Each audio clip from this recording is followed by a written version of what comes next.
Ерте заманда сиыр сызылған кербез, суырлы шапқан жүйрік болыпты. Әрі асқан тәкаппар, мақтаншақта екен. Бір күні әлгі сиыр атпен ерегесіп қалып, екеуі жарысқа түсуге уәде байласады. Бұрынғы өткен жарыстардың бәрінде сиыр бәйге бермейді екен. Осы жолы да аттан озып, 4 аяқты жануарлардың арасындағы ең жүйрігі деген атаққа бір жола ие болуды мақсат етеді. Көмбеге төреші болып арыстан келеді. Бәстің жайын ұққан соң ат пен сиырды бір күншілік жолға жолбарыс айдап барып, екеуін қатар тұрғызып қояды да ақырып кері қайтуға белгі береді. Құйрығын көкке шаншып алып, танауы пысылдап, сиыр дегеннен-ақ қарасын үзіп зулай жөнеледі. Сиырдың артынан желдей жүйткіп, үдей шауып атта келе жатады.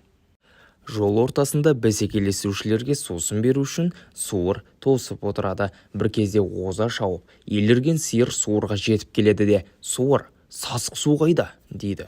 Сиырдың тәкаппар мінезіне ренжіп қалған суыр: «Сиыр, сасық су мұнда» деп сасып, борсып кеткен лай суды көрсете салады. Шаңырқап шөлдеп келген сиыр судың қандай екеніне қарамастан сіміріп жібереді де одан әрі шапқылай жөнеледі. Біраздан соң суырдың қасына шөлдеп ат келеді. «Суыр сұңқар, су қайда?» дейді еркелетіп. «Жылқы, тұлпар, су мұнда» деп суыр мөлдір тұнық суды атқа береді. Таза тұнық суға қанып алған ат бойына тың қуат қосылғандай болып, құстай ұшып самға жөнеледі.